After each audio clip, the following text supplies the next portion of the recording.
අයිබෝවන් අලුත් දෑ නොතනන ජාතිය ලොව නොනගේ. අපි අසා තිබෙන කාව්‍යමය වාක්‍ය පෙළක්. ඒ වාක්‍ය පෙළේ අපරාංගය ලියනවා හිඟා කෑම බැරිවුණු තැන ලගී ගයා මරගේ. වර්තමානයේ රට පවතින තත්ත්වය. ඒ පිළිබඳව මේ වාක්‍ය කණ්ඩය මේ කාව්‍යමය වාක්‍ය ඉතා හොඳ පැහැදිලි කිරීමක් කරනවා කියලා නැවතවතාවක් කියවා බැලුවොත් ඔබටත් මටත් අප සැමට සිතෙනවා. රට තියෙන්නේ අර්බුදයක. මේ අර්බුදය පිළිබඳව බොහෝ දෙනෙක් කතා බහ කරනවා. අර්බුදය විවරණය කරනවා. අර්බුදය පිළිබඳව සංවාද අර්බුදය පිළිබඳ විසංවාද මත ගැටුම් අපි දකිනවා. හැබැයි මේ අර්බුදයත් එක්කම මේ අර්බුදයෙන් කොහොමද නැගී සිටින්නේ. ඒ වෙනුවෙන් කතිකාවත ගොඩනැගෙන ප්‍රමාණය අතිශයෙන් අඩුයි මදී කියලා අපිට හැඟීමක් තියෙනවා. සලපතල මළුව අපි වෙන් කරා ඒ නිසාවෙන් මේ පවතින තත්ත්වයෙන් රට නැවත ගොඩගත හැකි යන තේමාවත් එක්කම අපි කොහොමද ඒ වෙනුවෙන් පෙළ ගැසෙන්නේ? ඒ පිළිබඳව කතා බහ කරන්නට. ජාතියක් ඉදිරියට එන්න, රටක් ඉදිරියට එන්න, ඒ රටේ නිර්මාණශීලීත්වයට ඉතා මනා වටිනාකම් ලබා දිය යුතුයි. ඒ වටිනාකම් මත නිර්මාණශීලීත්වයත් සහිත පුද්ගලයන්ට පුළුවන්කම ලැබෙනවා නව නිර්මාණයන් සහිතව තමන්ගේ රටේ ආර්ථිකයට වගේම තමන්ගේ රටේ සෑම ශේෂ්ත්‍රයකටම දායකත්වය සපයන්න. අද දවසේ අපි ඒ හින්දා නව නිපැයුම්කරුවන්ට ඉඩක් වෙන් කරන්න හේතුවා. නව නිපැයුම්කරුවන්ට ඉඩක් කියලා වෙන් කරනවා කියලා මේ අදහස් කරන්නේ මේ පවතින අර්බුදය, මේ පවතින ආර්ථික තත්ත්වය, ආර්ථික අර්බුදය තුළ නව නිපැයුම්කරුවන් කොයි වගේ කාර්යභාරයක් ඉෂ්ට සිද්ධ කරනවද සහ ඔවුන්ට කරන්න පුළුවන්ද ඒ කාර්යභාරය මේ පවතින අර්බුදයෙන් ගොඩ එන්න අපිට කොයි වගේ මගක් පෙන්වනවද මේ ගැන අපි වැඩියෙන් කතා බහ කරමු. අද දවසේ අපි මුඛ්‍ය තේමාව බවට පත් කරගන්නවා කර්මාන්ත ශාස්ත්‍රයේ දියුණුව උදෙසා මේ නවෝත්පාදන කොයි විදිහටද භාවිතා කරන්න පුළුවන් කියලා. මේ පිළිබඳව කතා බහ කරන්න සුදුසුම පුද්ගලයාව අද දවසේ අපි මැදිරියට කැඳවා ගත්තා. ශ්‍රී ලංකා නව නිපැයුම්කරුවන්ගේ කොමිසම් සභාවේ ගරු කොමසාරිස්තුමා, ඒ වගේම ජයවර්ධනපුර විශ්වවිද්‍යාලයේ රසායන විද්‍යා අධ්‍යනාංශයේ ගරු මහාචාර්ය NMS සිරිමුත් මහත්මයා. අයිබෝන් ඔබතුමාට. අයිබෝන්. ඊටම ගෞරවයෙන් අද දවසේ වැඩසටහනට පිළිගන්නවා. අද දවසේ වැඩසටහනේ ප්‍රවේශයේදීම මා සඳහන් කරනවා මහාචාර්යතුමනි මේ විශේෂයෙන්ම රටක් නැගිටින්න නම් අලුත් දේවල් හොයාගෙන යන්න ඕනේ. දැන් අපේ රටෙත් එහෙම අලුත් දේවල් හොයපු කාල ගැන අපි අහලා තියෙනවා. ඒ කාල ගැන අපි අදටත් කතා බහ කරනවා. නව නිපැයුම් කියන වචනේ අපිට නිරන්තරයෙන් ඇහෙනවා. පාසල් අවදීන් නම් අපිට ඇහෙන වචනයක් නව නිපැයුම් කිරීම. මං ආසයි ඒ වුණාට මං කැමතියි මේ වැඩසටහන ආරම්භ කරද්දී ඔබතුමාගෙන්ම දැනගන්න ඔබතුමා මේ වෘත්තියෙන්ම සහ වගකීමෙන් මේ නව නිපැයුම්කරුවන් වෙනුවෙන් පෙනී සිටින්නෙක් හින්දා මම ඔබතුමාට වෘත්තිමය අයිතියක් තියෙන හින්දා ඇත්තටම මොකද නව නිපැයුමක් කියන්නේ අපි එතනින් කතා බහ ආරම්භ කරමු. තුමන් බොහොම ස්තුතියි මුල් ප්‍රථමයෙන්ම අපිට මේ අවස්ථාව ලබා දීම සම්බන්ධයෙන් ජයමග නාලිකාවටත් ඔබතුමාටත් බොහොම ස්තුතිවන්ත වෙනවා මුලින්ම. ඇත්තටම අපි දැන් ටීවී එකේ බැලුවොත් එහෙම නිවුස් බැලුවොත් එහෙම මේ බොහෝ විට යන්නේ පෝලිං එයාසේ ගුටිබැට සහ ඍණාත්මක දේවල් තමයි බොහෝ විට මේ අවස්ථාවේදී ඇත්තටම අපිට දකින්න ලැබෙන්නේ ප්‍රවෘත්ති බැලුවොත් ඇත්තටම. ඔබතුමාලා නමුත් මේ වගේ අලුත් දෙයක් සිතීම සම්බන්ධයෙන් මම මුලින්ම ඔබතුමාලට ස්තුතිවන්ත වෙනවා. ඔබතුමා මුලින් කිව්වා වගේ කතුවැ කියත් අලුත් ජාතිය නොතරන ජාතිය නොනගී කියන එක මත අරගෙන අපි දැන් ඇත්තටම නව නිපැයුමක් කියන එකේ හරිම තේරුම තමයි මේ ලෝකයේ ඉතිහාසයේ මේ දක්වා නොතිබූ දෙයක්. අලුත්ම දෙයක්. ඒතර උදාහරණයක් වශයෙන් මම ගත්තොත් එමු දැන් කොරෝනා ආවනේ. කොරෝනා වලට බේතක් අපිට හොයන්න වෙනවා දැන්. කොට වැක්සින් පිටරට වලින් හොයාගත්තා. අපි ලංකාවෙත් එක ආයුර්වේදයට විවිධ අත්දැකීම් දුන්නා. නමුත් අලුතෙන්ම මේ ලෝකයේ ඉතිහාසයේ මේ දක්වා නොතිබුණු දෙයක්. සොයා ගැනීම තමයි නව නිපැයුමක් කියලා ඇත්තටම කෙටියෙන් හඳුනා දුන්නොත් කියන්න පුළුවන්. එතකොට මේ නව නිපැයුම් කියන එක ඇත්තටම කියන බුද්ධිමය දේපලක්. අපේ මනසේ සිදුවෙන සිතුවිල්ලකින් තමයි මේ නව නිපැයුම එන්නේ. ඒ නිසා මේ නව නිපැයුම වලට ඇත්තටම කියනවා විශාල ගරුත්වයක් ඇත්තටම කියනවා අපිට දෙන්න පුළුවන්. නව නිපැයුම වලින් තමයි මේ ලෝකේ රඳාපවතින ලෝකෙ ඉදිරියට යන්නේ. නව නිපැයුම කොරෝනාවට දැන් වැක්සින් එකක් හොයාගත්තේ නැත්නම් බොහෝ විට ලෝකෙ මම හිතන්නේ අඩක් විතර ජීවිතක්ෂයටපත් වෙන්න තිබ්බා. මැලේරියා ඇතිවෙනවා. ඒකම මේ නව නිපැයුම තමයි අපේ මම හිතන්නේ ඩ්‍රයිවිං ෆෝස් එක. එහෙම සරලින් කතා කරොත් නුවන් මම හිතන්නේ නැති කියලා. අලුත්ම දේවල් අලුත් දෙයක් ලෝකෙට දෙන්න පුළුවන් නම් සරලම අදහසෙන් ගත්තොත් එහෙම මේ ලෝකෙ තිබෙන්නේ නැති අලුත්ම දෙයක් දෙන්න පුළුවන් නම් ඒක නව නිපැයුමක් කියන අර්ථකථනයත් එක්ක අපි දැන් මේ කතා බහට ප්‍රවේශය ලබා ගන්න. දැන් ඒත් එක්කම මහාචාර්යතුමනි දැන් මගේ මතකයේ නිවර්තන වර්ෂ 1979 අංක 53 දරන පනතෙන් ඔබතුමාලාගේ කොමිෂන් සභාව පිහිටවන්නේ. ඒත් එක්කම ඔබතුමා සඳහන් කළ බුද්ධිමය දේපල පනතෙන් මේ නව නිපැයුම් කරුවන් ආරක්ෂා කර ගැනීම කරනවා. ඒ විදිහට නව නිපැයුම් අපේ රට ඇතුළත නිර්මාණය වෙනවා. ඇත්තටම මෙහෙම නව නිපැයුම් ඕනේද රටකට? බොහොම හොඳ ප්‍රශ්නයක්. ඇත්තටම නම් මං ඇත්තටම කියන්නේ නව නිපැයුම් කියලා දෙයක් තිබුණත් තමයි මුලින්ම කිව්වාගේ ලෝකේ යන්නේ නැහැ ඉදිරියට. එහෙම නැත්නම් අපිට අද මේ තත්ත්වලපත් වෙලා තියෙන බංකොලොත් භාවයට පත්වන්න අපි යමක් කරේ නැත්තම්. ඒ අපිට දැන් අපේ ලෙඩ හැදෙනවා, ඒ ලෙඩට බෙහෙත් ගන්න වෙන්නේ එංගලන්තෙන් හරි ඇමරිකාවෙන් හරි කරපු නව නිපැයුමකින් ප්‍රතිඵල තමයි අපිට ගන්න වෙන්නේ. ඒතර අපේ රටේ තියෙන සල්ලි තමයි අපිට දෙන්න වෙන්නේ. එතකොට මේ නව නිපැයුම් කියන එක ඇත්තටම මං කියන්නේ තාම වැදගත් මේ රටකට දියුණුවට ආර්ථික වශයෙන් දියුණුවට සහ කීර්ති නාමයට. දැන් ඇත්තම කතා කරොත් එංගලන්තයේ අපි කතා කරන ඇමරිකාවේ විදුලි බල්බය ගැන කතා කරනවා. ඒ වගේ කතා කරන දොස්තරලා ගැන කතා කරන්නේ නැහැ නේ ඇත්තටම. මාරි කියුරි ගැන කතා කරනවා. රේඩියෝ ඇක්ටිවිටි හොයාගත්තේ කවුද? එතකොට ෆෝන් එක ඇලෙක්සැන්ඩර් ග්‍රෑම් බෙල් ගැන කියනවා. අපි ලංකාවේ හැම එක්කෙනෙක් ඇත්තටම නැහැ. ඒක නව නිපැයුම් තමයි මං හිතන්නේ මේ ලෝකේ ඊටාම ඇත්තටම නව නිපැයුම් කියලා දෙයක් තිබුණා තමයි මේ ලෝකේ නැහැ ඇත්තටම. අපිට මේ වැඩසටහන කරන්න බෑ නේ. හැමදේම තියෙන නව නිපැයුම් මත මේ දැන් ඇත්තටම. කෙනෙක්ට හිතෙන්න පුළුවන් මේ වගේ ආර්ථික අර්බුදයක් තියෙන මොහොතකයි මේ නව නිපැයුම් ගැන කතා කරන්න කියලා. මහාචාර්යතුමාගේ මේ හරස් ප්‍රශ්නයක් විදිහට ඕනේද කියලා අහන්නේ අපි ඒකින්ද නව නිපැයුමක් නැතුව රටකට ඉස්සරහට යන්න බෑ. රටක් දියුණු වෙන්නේ නැහැ. දැන් මහාචාර්යතුමනි මේ පවතින කාලවකවානුවේ දැන් නව නිපැයුම් නිරන්තරයෙන් අපි දකිනවා සමාජ මාධ්‍ය ජාල වලින් වැඩිපුර නව නිපැයුම් ගැන කතා බහක් වෙනවා. විශේෂයෙන් බලශක්ති අර්බුදයත් එක්ක ඒත් එක්කම එක එක පුද්ගලයෝ Tamanට පුළුවන් පරිමාවෙන් විවිධාකාර නව නිර්මාණ හඳුන්වා දීම සිද්ධ වෙනවා. ඒකත් එක්ක මේ දැන් නව නිර්මාණ වල ඉතිහාසයක් අපිට ඇති. අපි මේ නව නිර්මාණ වර්තමාන නව නිර්මාණ ටික ගැන කතා කරන්න කලින් අපි ඉතිහාසය ගැන මතක් කරගෙන වර්තමානට આવත් හොඳයි කියලා හිතනවා. මොකක්ද ඉතිහාසය නව නිර්මාණ? ඇත්තටම නව නිපැයුම් කියන එකේ ඉතිහාසය ඇත්තටම අපිට මේ ශිෂ්ටාචාරයේ පටන් ගත්ත දාටම ඇත්තටම කියන අර යන්න පුළුවන්. අවුරුදු දැන් මේ මිලියන 2කට කලින් අපේ පැරණි ජීවත් වෙනකොට මේ මුත් තිබ්බේ නැහැනේ. එතකොට එයාලට තිබ්බේ මේ කැලේට ගිහින් සතෙක් මරා ගන්නවා, එක්කෝ දූලා ගිහින් මරා ගන්නවා, අල්ලලා මරා ගන්නවා. ඊට පස්සේ ඒකම ආවා ඇත්තම නව නිපැයුම් කියන එක මනසේ තියෙන දෙයක් ඇත්තටම. ඒක උපමට්ටම් කරන්න තමයි තියෙන්නේ. හැබැයි ඒකම අර ප්‍රශ්නයත් එක්ක තමයි ඒක එන්නේ ඇත්තටම. දැන් අපිට හොඳ කාලයක් ඇත්තම කියනවා නව නිපැයුම් ටික බූස්ට් කරලා ගන්න. දැන් ඒ වගේ සතා එතකොට බැලුවා මේ ගලක් තියෙනවා. ගල පොඩ්ඩක් ෂේප් කරලා බැලුවා. ෂේප් කරලා බලම උලක් වගේ එනවා. ඒකෙන් අර සාමාන්‍ය ගහන වඩා නිකන් මේක වැඩි. ඒතකොට ඔය ඉතිහාසයට යන්න පුළුවන් ඇත්තටම නව නිපැයුම් කියන එක මනසේ තියෙන දෙයක්. ඒ අපේ මුල්ම ශිෂ්ටාචාරයෙන් ධම්ම පටන් ගත්ත දෙයක්. ඊට පස්සේ නගුලා ආවා. නගුලත් මම මේ හොල බලපුවාම දැන් අර මිනිස්සු හානවනේ ගොවිතැන් වලට පත් වුණා ශිෂ්ටාචාර තුනස් එක්ක. ඒතර මුලින්ම ලී දේවල් තමයි පාවිච්චි කරලා තියෙන්නේ. ලී වෙලා තියෙන මඩ ඇමිනෙනවනේ. ඊට පස්සේ මේ ඒ නව නිපැයුම් කරට ආවා සිතුවිල්ලක් යකඩක් දාලා ඒක හොඳට පොලිස් කරොත් එහම අර මඩ ඇලෙන්නේ නැහැ. ඒ වගේ දැන් ඉතින් ලෝකේ ඊටාම දියුණු තත්ත්වයක නව නිපැයුම් වෙදින් තියෙනවා. නමුත් ඒ පොඩි දේ ඉඳන් අද දක්වා ආසට දැන් මේ අපි ස්පේස් එක තරණය කරලා දවසෙන් යනවා දැන් ඒ තත්ත්වයටපත් වෙලා තියෙන්නේ. ඉස්සර ඇත්තම කියනවා නම් අපේ මුතුන් මිත්තේ කැලේට ගියොත් ආපහු වෙයිද කියලා ෂුවර් නැහැ. දැන් මේ ස්පේස් එකට ගිහින් 99% ෂුවර් එකකින් ආපහු වෙන්න පුළුවන් තත්ත්වයට අපිපත් වෙලා තියෙනවා. අභ්‍යවකාශ සංචාරන මට්ටමටම අපි දියුණු වෙච්ච ලෝකෙක මේ ඉන්නේ. එහෙම ලෝකෙකයි අපි මේ කතා බහ කරගෙන යන්නේ.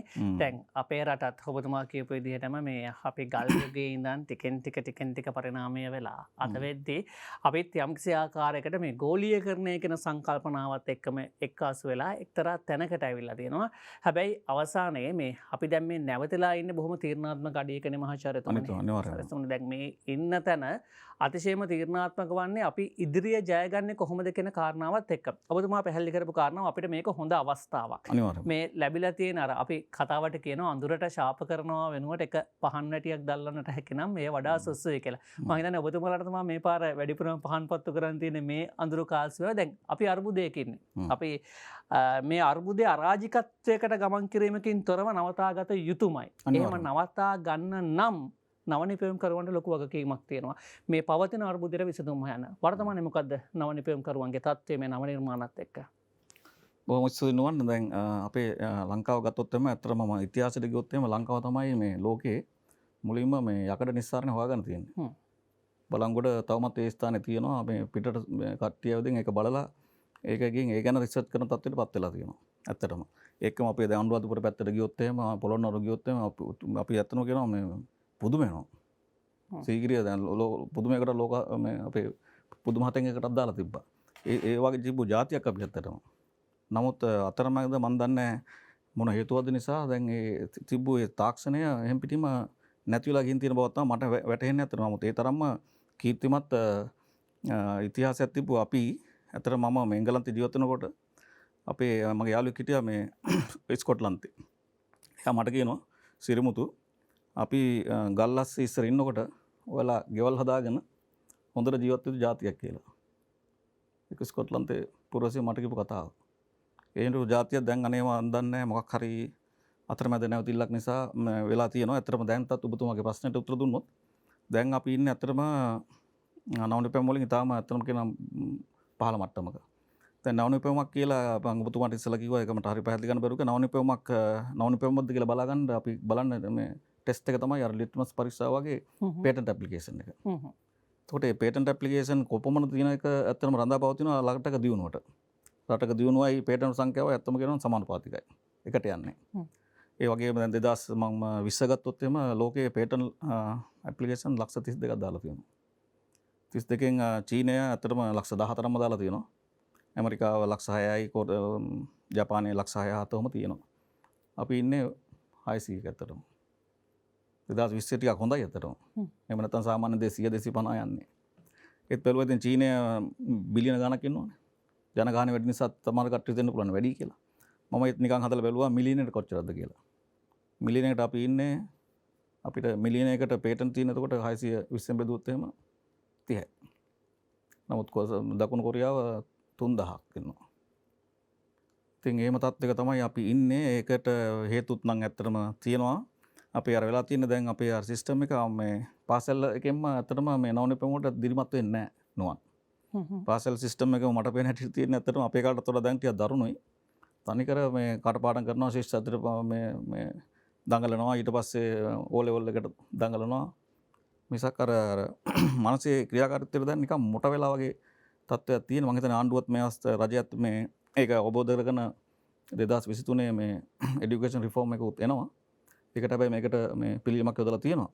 නමුත් ඒකත් මම හිතන්නේ විශාල වශයෙන් මේ අපේ ලංකාවට බලපාලා තියෙනවා කියලා මට හිතෙනවා. නමුත් ඊටාම මම අයපාරක් කියනවා ඊටාම දක්ෂ පුරවැසියන් පිරිසක් ඉන්න රටක් අපි. මම එංගලන්තේ ගියා, ඇමරිකාවේ, ජපානයේ හැම තැනටම ගියාට පස්සේ බැලුවොත් ලංකාවේ කෙනෙක් ඉන්නවා. අය නිකන් මේ පොඩි ජොබ් එකකුත් නෙමෙයි. කැම්පස් එකේ ලෙක්චර් කෙනෙක්, NASA ආයතනයේ ප්‍රධාන සයන්ටිස්ට්. එහෙම කට්ටිය. එහෙම පිරිස ඉන්න රටක්, එහෙම පිරිස ජාත්‍යන්තරයට දායාද කරපු රටක්. හැබැයි අපි එක තැන ඔබතුමා කියපු කාරණාව ඊටම බරපතලයි. මේ ලෝකේ ඉතා වේගෙන් ඉස්සරහට යද්දී අපි එක තැන වගේ කතාවක් සහ හැඟීමක් මට ආවා.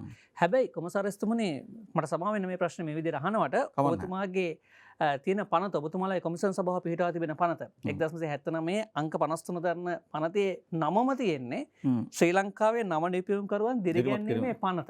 එතකොට නව නිපැයුම්කරුවන් මේ තත්ත්ව නම් ඉන්නේ ඔබේ කොමිෂන් සභාව පිහිටවන පනතේ නාමයේ තියෙන ශ්‍රී ලංකාවේ නව නිපැයුම්කරුවන් දිරිගැන්වීමේ පනත කියලා නම් කොමසාරිස්තුමා විදියට ඔබතුමාගෙන් ඍජු ප්‍රශ්නයක් අහන්න සිද්ධ වෙනවා වර්තමාන නව නිපැයුම්කරුවන් වෙනුවෙන්. දැන් ඔබතුමා පත් වෙලා වැඩි කාලයක් නැහැ. මොනවාද අරන් තියෙන ක්‍රියාමාර්ග ටික දැන් මේ පනතේ නමට අදාළවත් වැඩ කටයුතු ටික සිද්ධ වෙලා නැහැ වගේ හැඟීමකුත් තියෙනවා අපිට. එහෙමත් ඇත්තම හිතන්න පුළුවන්. ඇත්තටම සාධාරණ සැකයක් හිතන සාධාරණ ඒකද මොකද්ද මේ ඉදිරියේදී කරන්න තීන්දුව?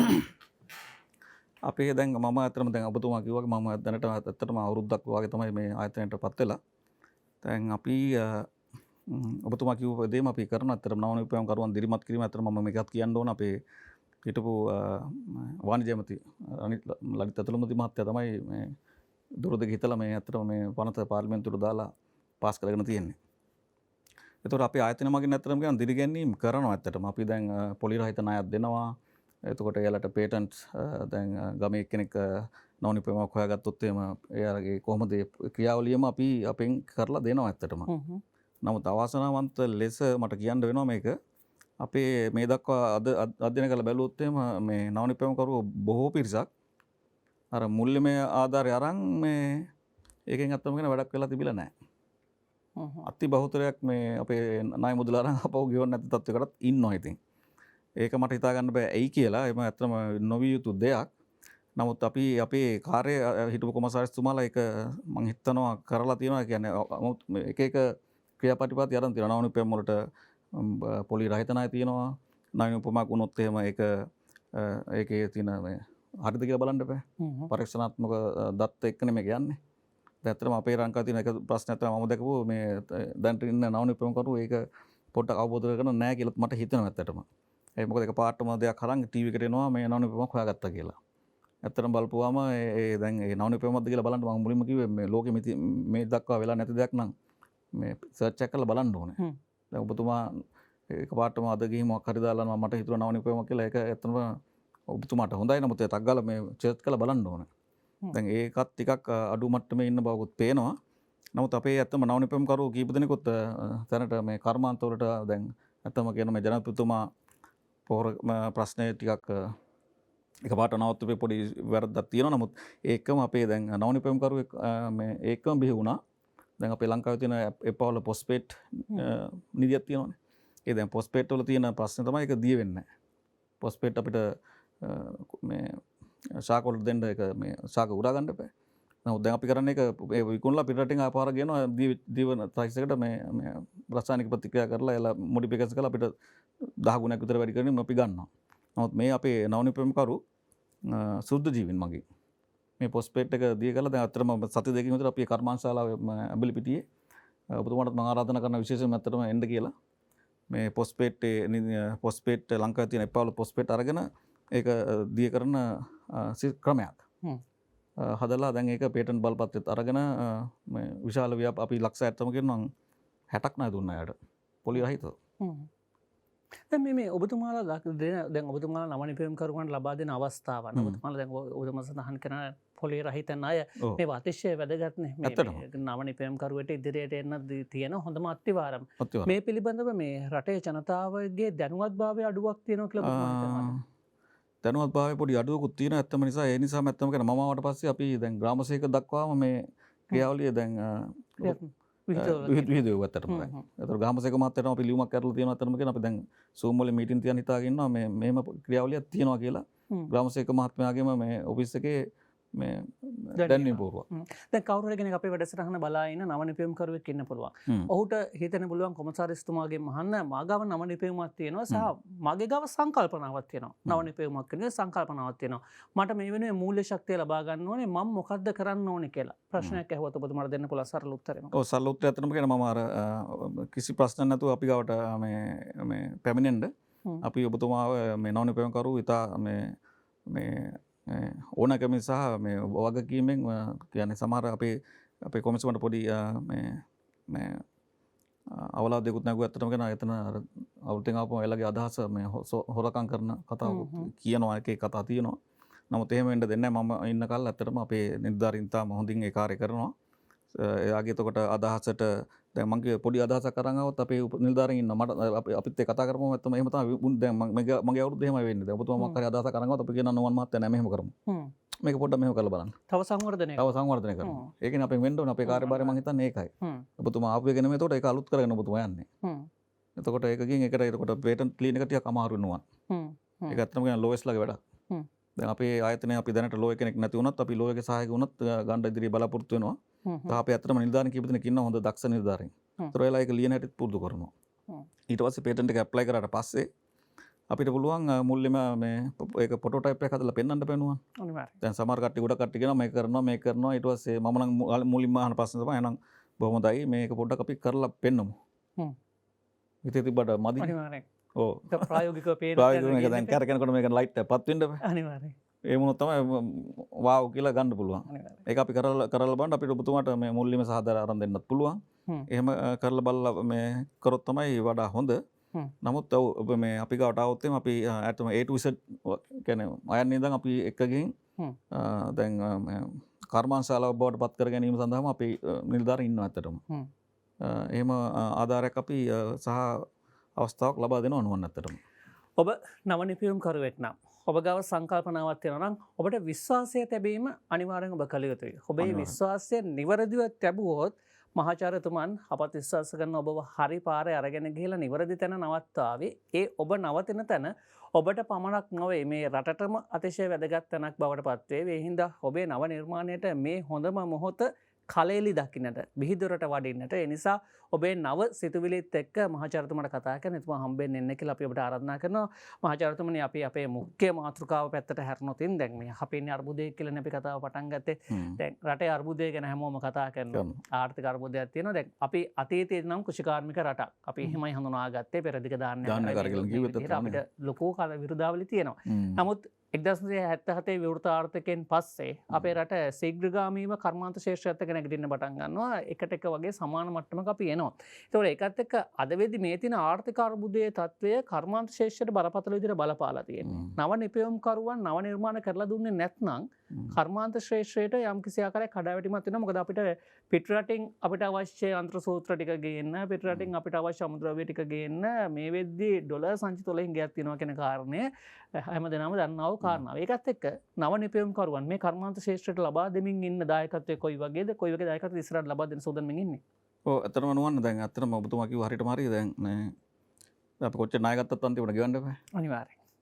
රුපියල් වලින් ගෙවන්න බෑ ඩොලර් වලින්මයි ගෙවන්න වෙන්නේ. අනිවාර්යෙන්. ඒ කියන්නේ එතකොට අපි ඩොලර් උපදවන මේ ක්‍රමයක් ආර්ථිකයක් එහෙම නැත්නම් මේ කර්මාන්තශාලා අපිට දාන්න සිදු වෙනවා. දැන් එතකොට අපේ නවනිපැයුම් වලින් මම කිව්වත අර මුලින් අර මගේ අර පොහොර ගේ වුණොත් අපිට මේ පොස්ට්පේඩ් එකකින් අත්‍තරම අපි දැන් හිතාගෙන මම නවනිපැයුම් කරුවොත් එකත් ඇත්තම කරනවා. දිගින් දිගටම කතා කරනවා අඩුම ගානේ ආසියා රටවලට හරි කමන්නේ පොස්ට්පේඩ් පොහොර අරින්න අපි බලමු. ඩොලර් කීපයක් අපි මේකෙන් ගමු. ඒත් ඇත්තම මම ඒකට කියන වැලියු ඇඩිෂන්. අපේ අර තියෙන මේ පොස්ට්පේඩ් එක අපි එහෙම විකුණන්නේ නැතුව දැන් කරන්නේ එහෙමනේ. රබර් ටිකත් අපි විකුණන රුපියල් 300 විතර ජපානයට ටයර් එකක් දාලා මේක කරලා අපිට එවන 35000 විතර. අමුද්‍රව්‍ය ටික විකුණලා නිමි භාණ්ඩය අපි ගන්නවා. ඔව් අපිට කරන්නත් පුළුවන් මගේ ලෝකේ ඉන්න හොඳම අපි කියන්නේ. විශ්වවිද්‍යාල විශාල ප්‍රමාණයක් තියෙනවා, පරීක්ෂණ ආයතන ගොඩක් තියෙනවා. අපිටත් කරන්න පුළුවන් වෙන්න බෑ. අනිවාර්යයෙන්. ඒ නිසා මේ අපි පුළුවන් තරම් අර වැලියු ඇඩිෂන් ඇත්තටම අපේ රට පොඩි නිසා පොඩි එතන ප්‍රශ්නයකුත් තියෙනවා අපේ ද්‍රව්‍ය ප්‍රමාණය අඩු නිසා. නමුත් ඇත්තටම අපිට ඕන වැලියු ඇඩිෂන් කියන එක ඉතාලම ඉහළින් කරන්න පුළුවන්. අපේ දැන් රබර් පුළුවන්. තේ පුළුවන්. ඒකම ග්‍රැෆයිට්. ලංකාවේ තියෙන බෝගල ග්‍රැෆයිට්. ඉතාලම ලෝකේ තියෙන හොඳම මේ සංයුතියක් තියෙන ග්‍රැෆයිට් එක. ඉතින් ග්‍රැෆයිට් එකට පුළුවන් අපිට වැලියු ඇඩිෂන් එක ගන්න ග්‍රැෆීන් කියලා සංයෝගයක් හදන්න. දැන් ලෝකේ තියෙන හොඳම සංයෝගය තමයි ග්‍රැෆීන් කියන්නේ. ඇත්තට මම හිතන්නේ ලංකාවේ කීප දෙනෙක් පටන් ගන්න තියෙනවා. ඒතර ඒ වගේ දේවල් කරලා කොහොම හරි අර අපේ තියෙන දේවල් වලට වැලියු මේ වටිනාකම එකතු කරලා කර්මාන්ත තමයි මෙතන අපි දාගන්න වෙන්නේ. වෙළඳ පොලාගයක් එකතු කිරීම අනිවාර්යයෙන්ම අනික පිටරට අරින්න පුළුවන් වෙන්නත් ඕනේ. නැත්නම් අපිට ඩොලර් ගන්න බෑනේ නැත්තනම. අනිවාර්යයෙන්. ඒ දේවල් ටික ඒ විදිහට කරගත්තොත් මේ රට නැවත හරි පාරකට ගේන්න පුළුවන් වෙවි තිබ්බ තැනටත් වඩා හොඳ තැනකට. අපි විශ්වාස කරනවා මහාචාර්යතුමා හේ වෙනුවෙන් නායකත්වය අරගෙන ඉන්නවා කියලා නව නිපැයුම්කරුවන්ට විශ්වාසය තැබිය හැකි කොමසාරිස්වරයෙකු පත් වෙලා කියන විශ්වාසය අපිට තියෙනවා. ඒ නිසා මේ අපි එතුමාව කැඳවා ගත්තේ බොහොම ගෞරවයෙන් අද දවසේ මේ වැඩසටහන ඔබතුමා කරපු ආරාධනාවත් අපි බොහොම ගෞරවයෙන් පිළිගන්නවා. ඒත් එක්කම අපි ඔබටත් ආරාධනා කරනවා ඔබ ගාව නව අදහසක් තියෙනවා නම් ඒ අදහස මේ පොළවේ පැල කරන්න තියෙන හොඳම මොහොත මේ මොහොත. ඒ පැල කරන දෙයින් මේ රටෙන් නෙමේ අපේ පිට රටින් සල්ලි හොයමු. අපේ රටට රුපියල් වලට වඩා මේ මොහොතේ ඩොලර් ඕනේ. ඒ ඩොලර් ටික හොයන්න පුළුවන්කම තියෙන්නේ ඔබට ඔබේ නව නිපැයුමට. අපි ජෙනරේෂන් ගැන කතා කරනනේ මහාචාර්යතුමනි. අලුත් ජෙනරේෂන් එකේ අලුත් අයති අලුත් අදහස් තියෙන. අලුත් ජෙනරේෂන් එකටත් පාර විවෘතයි නේද? කිසිම කරදරයක් බාධාවක් නැහැ ඔබතුමා මුණ ගැසෙන්නේ. අනිවාර්යයෙන් ඇත්තටම මම මගේ ටෙලිෆෝන් නම්බරෙත් මම දැනුත් කියන්නම් ඔන්න 07197281167 නැවතත් අතර මේ මට ඒක අර සමහරවිට අර නම්බරේ මතක තියෙන්නේ ඒක ඉංග්‍රීසියෙන් තමයි මතක තියෙන්නේ අනිවාර්යයෙන් 071 97 28167 28167 ඕනලා ගත්තටම මේ මට දුරකථන අමතුමා දෙන්න අපි මම එක්කෝ ජයවතුමුර කැම්පස් එකේ හරි බොරැල්ලේ අපේ ආයතනයේ තියෙන්නේ ඕනලා හතරෙන් පස්සේ හරි වීකෙන්ඩ් එක හරි කමන්න වීකෙන්ඩ් එක සමහර නවනිපැයුම් කරු වෙනවා. ඉතින් අපි එයාලා ඇත්තම දිරිමත් කරන්න ඕන. අනිවාර්යයෙන්. මහාචාර්යතුමාගේ කොමසාරිස්තුමාගේ අංකය දුරකථන අංකය මේ මොහොතේදී අපේ තිරයේ දිස්සනවා. ඔබට පුළුවන් ඔබේ දුරකථන නාමාවලියට ඒකතු කරගන්න සහ එතුමට කතා කරන්න කාලයේ වේලාවේ දිනෙහි කිසිදු බලපෑමක් ඔබට නෑ. ඔබට බාධා කිරීමක් නෑ. ඕනෑම මොහොතක එතුමා සම්බන්ධ කරගන්න පුළුවන්. අපි සලපතල මළුවෙන් විරාමයකට ගමන් කරනවා. විරාමයෙන් පස්සේ නැවත වතාවකට අපි සූදානම් වෙනවා මහාචාර්යතුමා සමග කතා බහ කරන්න මේ නව නිපැයුම්කරුවන් කොහොමද අපේ රටේ ආර්ථිකයට දායක වෙන්නේ කියන කාරණාව පිළිබඳව. ඔබ නැවතත් සලපතල මළුව සමගින් අද දවසේ සලපතල මළුවේ අප සාකච්ඡා කරමින් ඉන්නේ නව නිපැයුම්කරුවන් මේ පවතින ආර්ථික තත්ත්වයත් එක්ක රටට ලබා දෙන දායකත්වය පිළිබඳව විශේෂයෙන් කර්මාන්ත ක්ෂේත්‍රයේ දිනුවට කොහොමද අපි නවෝත්පාදන යොදාගන්නේ කියන කාරණේ මේ පිළිබඳව සාකච්ඡා කරන්න අපි තාම ගෞරවයෙන් මැදිරියට කැඳවා ගත්තා.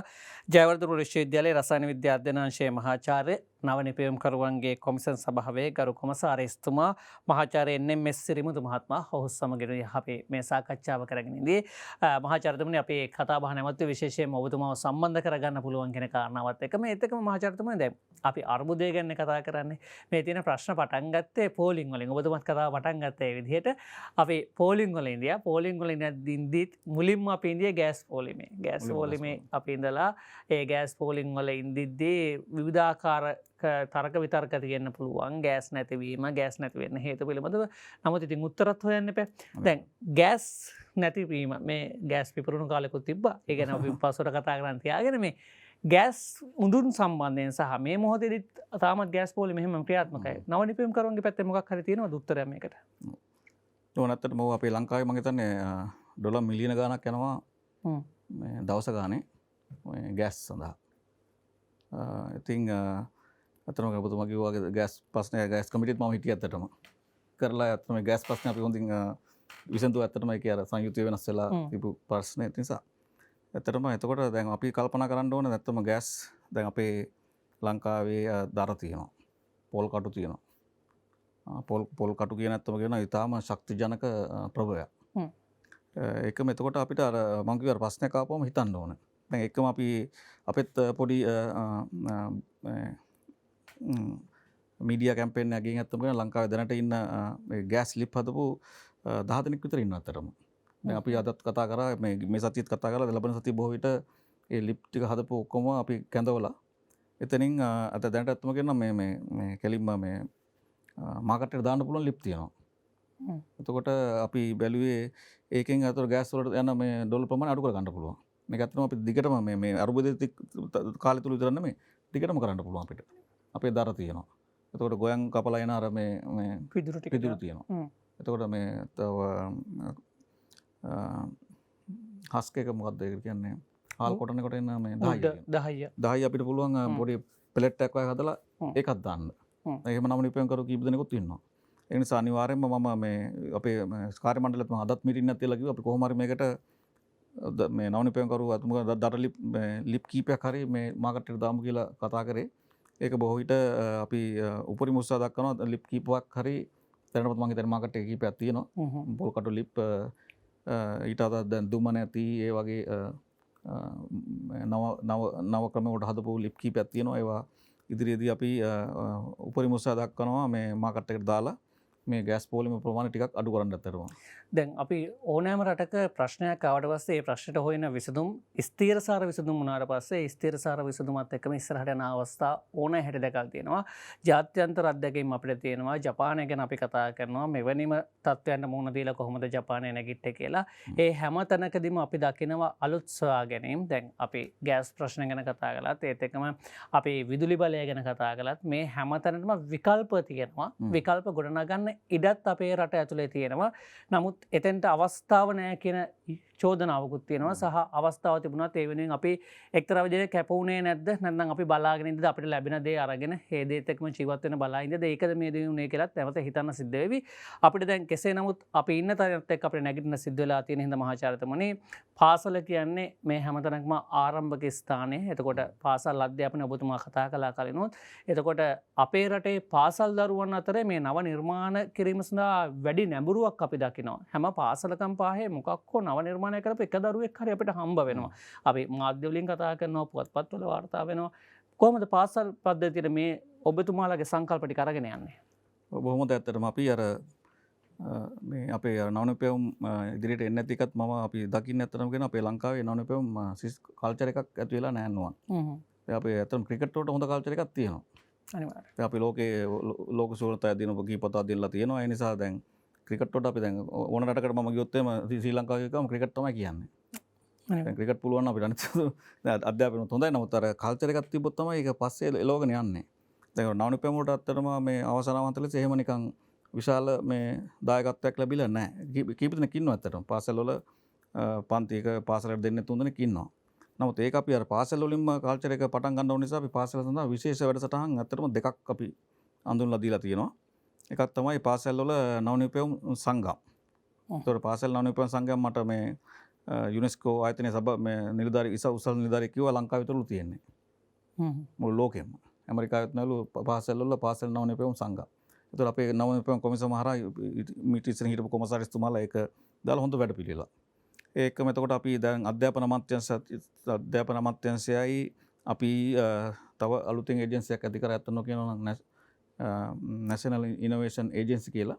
ඒ තුනම එකතු වෙලා පාසල් වලට විද්‍යාගාරයක්. එතකොට ආසාව තියෙන මේ ශිෂ්‍යයන්ට ඇවිදින් ඒකේ සතියන්තේ හරි පාසල ඉවරලා පැයක් හරි මේ ප්ලේ කරන්න පුළුවන්. දැන් මෙතන නවනිපැවුම් එන්න අපි උගන්නට හරියන්නේ නැහැ. දෙන්න ඕන බඩු. දැන් අපි කරන්නේ ගොඩක් තියෙන අපේ තීරි තියෙන්නේ. ලංකාවේ ඇත්තම මමත් දැන් රසායන විද්‍යාව කරලා තියෙන අපි තීරි වලට උපරිමයට ගිහින් ඉන්නේ. නමුත් අර ප්‍රැක්ටිකල් අංශයෙන් අපි ටිකක් මදිකම ඉතා මට දැනෙනවා ලංකාවේ ඇත්තම අධ්‍යාපන ක්‍රමේ. ඒතකොට ඒකට පිළිමක් වශයෙන් අපි පාසල් නවනිපැවුම් සංගම් දැනට 750ක් අපි දාලා තියෙනවා.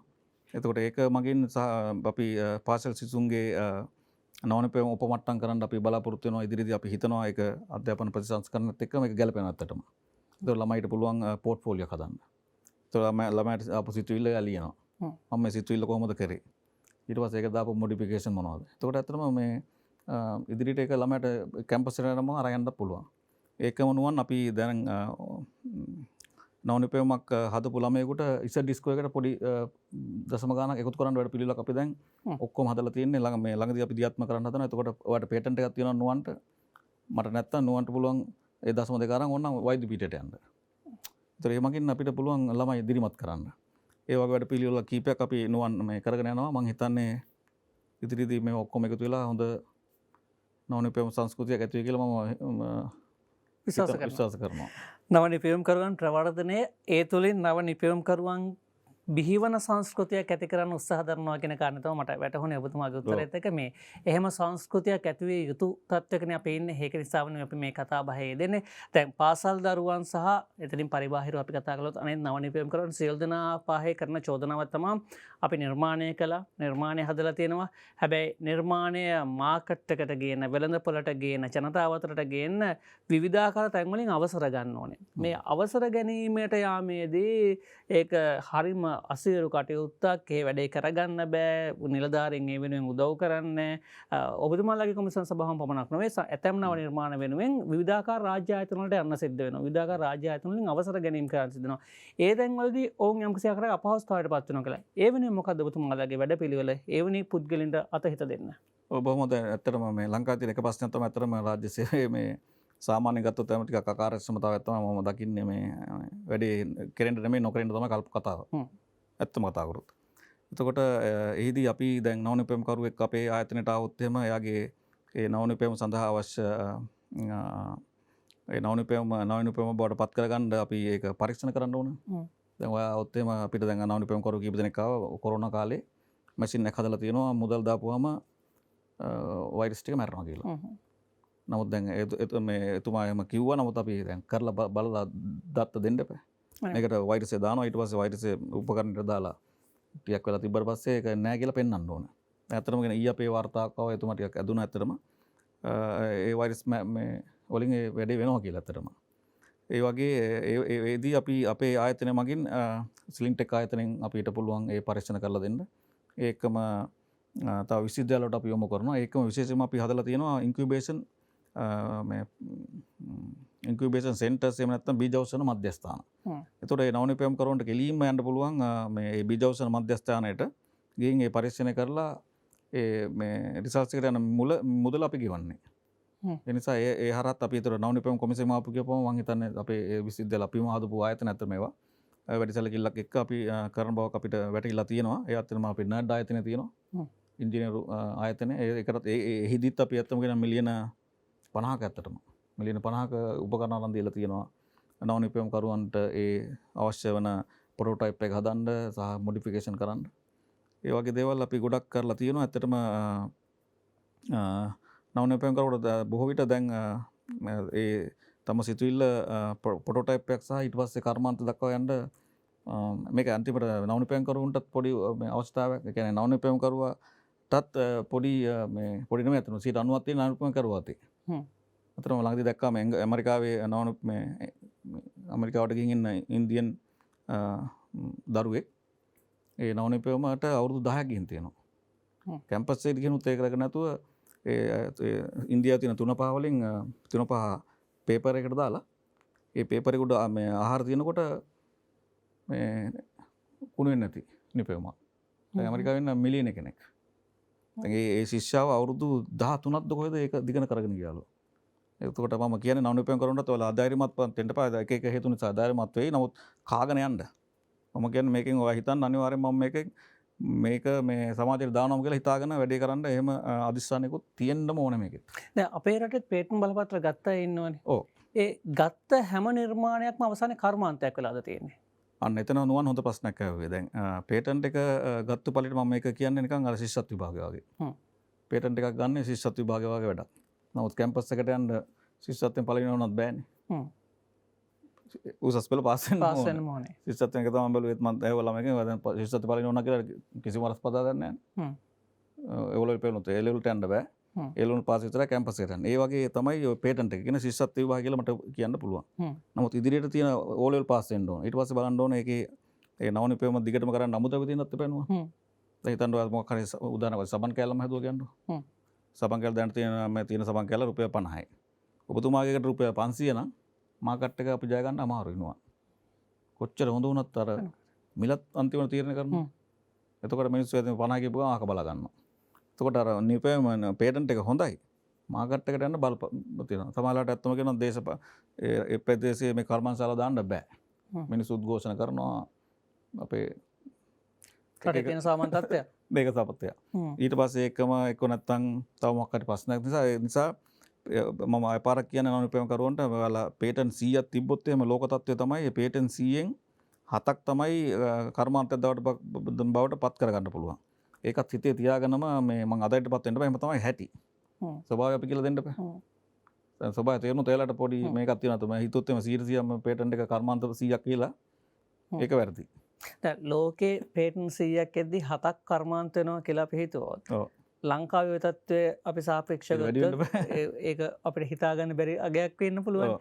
එතකොට අපි මේ ඇත්තනම් පේටන්ට් එකක් ගන්නවා කියන්නේ යම්කිසි කැපකිරීමක් කරපු කෙනෙක්. අනිවාර්යයෙන්ම. ඒතකොට අර අපේ වචනෙන් කියනවා නම් එයා මේ ඉන්න පිරිස අතර වෙනස් කෙනෙක්. අනිවාර්යයෙන්ම. අපේ වචනෙන් කියනවා නම් එයා වැඩකාරයෙක්. යම්කිසි වැඩකාරයෙක්. ඔව්. එතකොට ඔහු එතන ඉඳන් අරයි යන එකේ වගකීම කාටද තියෙන්නේ? කවුද එහෙම අරයි යන්නේ? ඔව් අන්න රයිට්. ඒක අපි තමයි එතකොම. අපි යට කියලා දෙනවා මේක දැන් ගාන අඩු කරන්න අපි බලමු. මං කිව්වේ. වෙන මොකක් හරි කෙමිකල් නම් එකට දාමු. දැන් රුපියල් 500ක 300 බස්සනවා. එතකොට පොඩි අර මේ විශේෂ හිතන්න වගේ සම්මපෑපත් වෙනවා. හරි මොකක් හරි විශේෂ ක්වොලිටි එකක් තියෙන්න පුළුවන්. නිකන් සුදු කොණ්ඩේට ගාපු ගාම කළු වෙනවා වගේ හිතමුනේ උදාහරණයක් වශයෙන්. ඒතර මේ ගෑනු කට්ටිය ඔය ගන්න නැත. ඒ වගේ කොහමරි ඒතර අපිත් ඒ කතා කරමින් ඒක මේ කියන්නේ වෙනස් කරන්න පුළුවන්. ඔහුත් සූදානම් වෙන්න ඕනේ වෙනස් වෙන්න. ඔව් හැබැයි ඔහුත් සූදානම් වෙන්න ඕනේ හැබැයි. ඒක එකට යන්න ඕනේ. මේ එකගතාවය ඇති වෙන්නේ නැද්ද? එකගතාවය ඇති වෙන තාත්තා ගොඩක් අඩුයි. එකගතාවය සමහරින් ඉතින් එක එක්කෙනාගේ හැටි ඇත්තම නුවන්.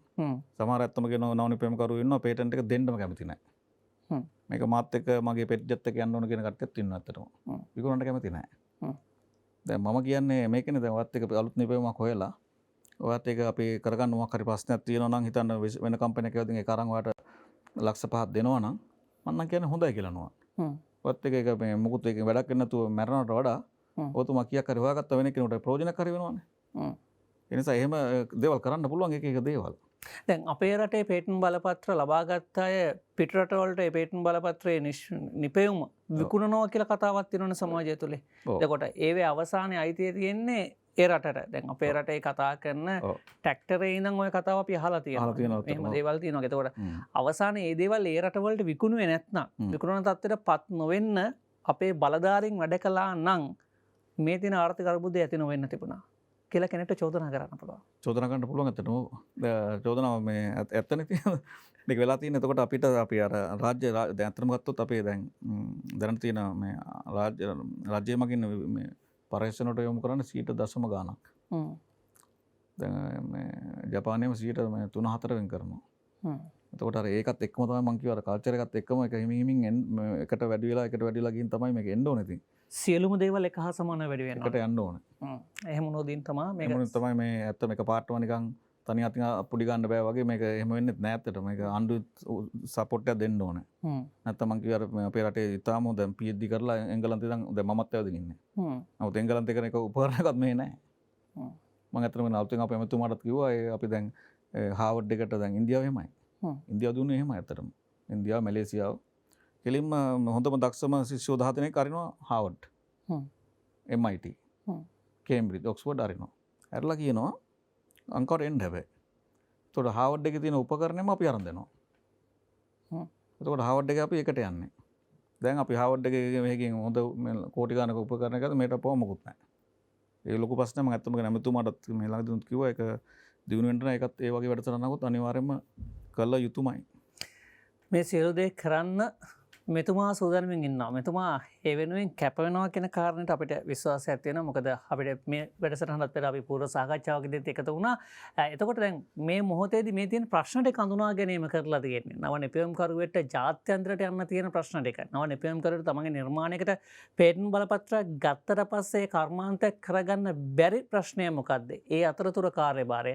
මේ සියලු දේ අපි මේ විදිහ අඳුනාගෙන තියෙනවා කියලා විශ්වාස කරනවා. ඒකත් එක්ක අවසාන වශයෙන් අපිට වැඩසටහන නිමාවට ගමන් කරන් තිබෙන මොහොතේ කොමසාරිස්තුමනි ඔබතුමාගේ දූර කාලයත් යම්කිසි දවසකදී අවසන් වේවි. ඒ අවසන් වෙන මොහොතේදී දැන් පේටන්ට් බලපත්‍ර ලබා ගන්නා නිර්මාණ ලෝකයේ අමරණීය තත්ත්වයට පත් වෙනවා. දවසකදී කර්මාන්තයක් බවට පත් වෙනවා. ඒ වගේම ඔබේ කොමිසම් සභාව තුළ ඉඳපු කොමසාරිස්වරු අතරේ ඔබතුමාත් මේ කතා කරන කොමසාරිස්වරයෙක් බවට පත් වෙන්න. යම්කිසි දවසක ඔබතුමාගේ කාලේ මෙහෙම දෙයක් වුණා, මෙහෙම රටක අර්බුදයක් තිබුණා. ඒ අර්බුදය සමයේ මෙන්න මෙතුමාගේ කාලේ මෙහෙම දේවල් ටිකක් වුණා කියලා කියන්න පුළුවන් වුණොත් ඒක අතිශය වටිනවස ඔබතුමාත් ඒකට තුටු වෙයි කියලා මම විශ්වාස කරනවා. ඒ වෙනුවෙන් වැඩපිළිවෙලක් හදලා ඇතිත් කියලා මම විශ්වාස කරනවා. ඒ හින්දා අවසාන වශයෙන් ඔබතුමාගෙන් අහන්නේ මොකක්ද ඉස්සරහදී කරන්න බලාපොරොත්තු වෙන්නේ? මොකක්ද ඔබතුමාගේ යෝජනාව සහ අවසාන වශයෙන් ඔබතුමාට රටේ ජනතාවට කියන්න තියෙන්නේ?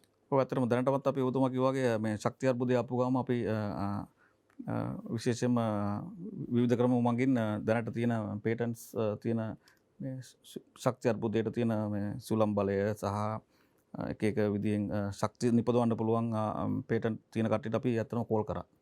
එතනින් 35 දෙනෙක් විතර අපේ එකට ඇවිදින් අපි ඇත්තටම විශාල 11 දෙනෙක් යුක්ත මහාචාර්යවරු කර්මාන්තවල සහ පුනර්ජනනීය අමාත්‍යාංශයෙන් ගෙන්නවලා ඇත්තම ගිය මාසේ ඒක අධීක්ෂණය කරලා දැනට අපි 10ක් තෝරගෙන තියෙනවා. ඒ කමිටියෙන් දින්න 10 දෙනෙක්. ඒක හැබැයි එච්චරම ලොකුම ග්‍රිඩ් එකට දෙන සයිස් එකේ නොවුනත් 10ක් තියෙනවා යම් කිසි දෙයක් කරගන්න පුළුවන්. ඒක මම මුලින් කිව්වා වගේ මේ ගෑස් මේ ලිප් සම්බන්ධයෙන්. ඒකෙනුත් අපි කීපයක් අනිවාර්යයෙන්ම මගේ උපරිම ඔබතුමා කිව්වා වගේ මට සතුටක් අන්තිමට මේ අවුරුදු 3 ඉඳලා ගියාට පස්සේ කරපු දෙයක් තියෙන්නත් අනිවාර්යයෙන්. ඔව් ඒක මම දෙකක් සතුටු වෙනවා. අර මං කිව්වා අර පොහොර කර්මාන්ත ශාලාව මං ඉදින් වුණා කියලා මම සතුටුයි. ඒකම තව අපේ ජයවර්ධන කියලා මේ නවනිපැයුම් කරුවෙක් ඉන්න අම්පාරේ. එතුමත් මේ ඔය ගෝයන් පැල හිටවන මැෂිමක් හදලා දැන් ඇත්තටම 30ක් දැනටම කෘෂිකර්ම අමාත්‍යාංශයට දීලා තව 200ක් දෙන්න හිටියා. නමුත් මේ අර්බුදයත් එක්ක ඒක පොඩ්ඩක් අඩපණ වුණා.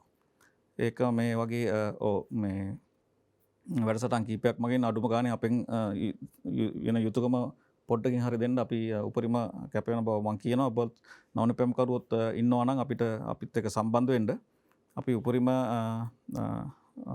විදියට ඔබතුමාලා රැක බලාගෙන රටට ඇත්තටම මම හැමතිස්සම කියන්නේ තමන් රටට සේවයක් නේ අන්තිමට. අනිවාර්යයෙන්. දැන් මේ මුදලිපක් හරි හදලා කොහොම හරි ලංකාවට මේ ඒ යන ඩොලර් ගාන ඉතුරු කරන්න පුළුවන් කියන එක රටට සේවයක් ඉතින්. මේ අර්බුදයෙන් ටිකක් හරි අපිට මේ මම හිතන්නේ එක පාටම ගොඩ යන්න පුළුවන් වෙයි කියලා. නමුත් ටිකෙන් ටික අපිට යන්න පුළුවන් වෙයි කියලා මම හිතනවා. සහ අපි උපරිම දේ කරන්න බලාපොරොත්තු වෙනවා මේ ප්‍රශ්නය ජය ගන්නත් ඇත්තටම. ඒ වෙනුවෙන් මේ බලාපොරොත්තු ඉෂ්ට සිද්ධ කරන්න ඔබටත් වගකීමක් තියෙනවා. එතුමත් කැපකිරීමක් කරමින් මේ වගකීමත් එක්ක එකතු වෙලා ඉන්නේ. විදේශගතව ඉන්නත් පුළුවන්කම තියාගෙනයි. එහෙම නැතුව මේ කැපකිරීම වෙනුවෙන් කැපකිරීම කළා රට මේ පවතින අර්බුදයෙන් ගොඩ ගන්න එතුමාලා කැපෙනවා. තමන්ගේ කොමිසම් සභාවත් එක්කම එකතු වෙලා ඔබට ආරාධනා කරනවා බොහොම ලෙන්ගතු එන්න කතා කරන්න අපි මේ දේ කරමු කියලා.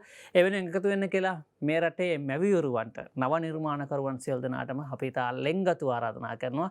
ඒ ආරාධනාවත් එක්ක අපි ඔබතුමාට බොහොම විශ්වතන වටිනා කාලය කැප කරලා අද දවසේ වැඩසටහනට ආවට ඒ වගේම මේ නව නිපැයුම්කරුවන් වෙනුවෙන් දක්වන දායකත්වය වෙනුවෙන් ශ්‍රී ජයවර්ධනපුර විශ්වවිද්‍යාලයේ රසායන විද්‍යා අධ්‍යයන අංශයේ මහාචාර්ය ශ්‍රී ලංකා නව නිපැයුම්කරුවන්ගේ කොමිසම් සභාවේ කරු කොමසාරිස් මහාචාර්ය NMS සිරිමුතු මහත්මයා අයිබෝන් ඔබතුමාට අපි ප්‍රාර්ථනා කරන ඔබතුමාගේ බලාපොරොත්තු ඒ විදිහටම ඉෂ්ට සිද්ධ වෙන්න රටට වැඩක් කරන්නට මේ රටේ ඇත්තන් එක්ක ඔබතුමන්ට හැකියාව ලැබෙන්න කියලා අද දවසට අපි සලපතල මළුවෙන් ඔබේ නිවසෙන් සමගන්න උත්සාහ කරන්නේ හැම මොහොතකම අප උත්සාහ දැරිය යුතුයි පවතින තත්වයට විකල්ප හොයන්නට අර්බුදයටත් විකල්ප තියෙනවා මේ අර්බුදය තුලනොත් අපිට ලොව දිනන්න පාරවල් හොයන්නට පුළුවන්. ඒ නිසා ඒ පාර හොයන්නට ඔබට ආරාධනා කරමින් අපි අදට ඔබේ නිවසෙන් සමගන්නවා. ඔබට සුවදායක දවසක් ප්‍රාර්ථනා කරමින් ආයිබෝවන්.